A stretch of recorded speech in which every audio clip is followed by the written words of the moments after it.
সম্মানিত হাজিরিন,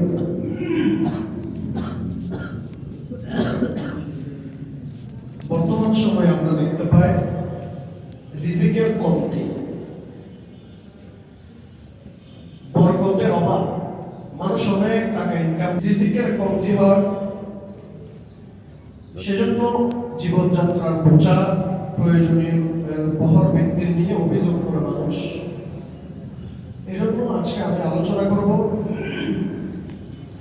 রিজিক বৃদ্ধির উপায়।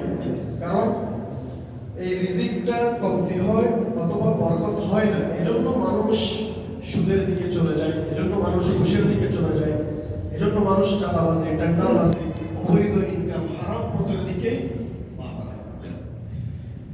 অথচ এমন কিছু আমল আছে যে আমলগুলো করলে আল্লাহ তাআলা আপনার রিজিক বাড়িয়ে দিবেন। সুবহানাল্লাহ। আচ্ছা, প্রথমত আমরা রিজিকের পরিচয়টা দেব। সবাই বলেন তো, রিজিক মানে আপনারা কি বুঝেন? সাধারণত আমরা রিজিক বলতে কি বুঝি? যে আয় ইনকাম কম বা বেশি, এটাই বুঝি। কিন্তু আসলে রিজিক মানে শুধু এটা নয়। রিজিক হচ্ছে আল্লাহর পক্ষ থেকে সর্বজ্ঞানী। আমি যদি দানের বিষয়ে কথা বললে তাহলে এভাবে কথা বলবো, কিন্তু এখানে এতটুকু সীমাবদ্ধ রাখছি, কারণ আমার মূল আকর্ষণ হচ্ছে রিজিক বৃদ্ধির উপায়। আমল কি কি? তাহলে এক নাম্বার কি বলেছি? ইস্তিগফার। এক নাম্বার কি বলেছি? ইস্তিগফার। সবাই মনোযোগ দিচ্ছেন, এর জন্য সবাই বলছেন এক নাম্বার কি? ইস্তিগফার। ইস্তিগফার। দুই নাম্বার কি?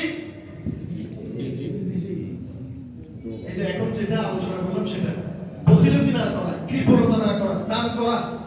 কি করা? দান করা। তিন নাম্বার আত্মীয়তার বন্ধন বজায় রাখা। আত্মীয়তার বন্ধন বজায় রাখা, এটা মারাত্মক। আত্মীয়তার বন্ধন বজায় রাখা মানে এটা এখন তো সামান্য কারণে আত্মীয়তার বন্ধন শেষ হয়ে যায়। নাউযুবিল্লাহ। বিয়েতে দাওয়াত দেয় না, আমাকে ভালো করে দেয় না, শুরু থেকে শেষ পর্যন্ত আমাকে কথার মধ্যে রাখে না, তার সাথে আমার কোনো সম্পর্ক, সে আমার ছোট ভাই হলো শেষ, বড় ভাই হলো শেষ, দেখেন নাউযুবিল্লাহ, সম্পর্ক ওখানে শেষ। অথচ এটা এত গুরুত্বপূর্ণ।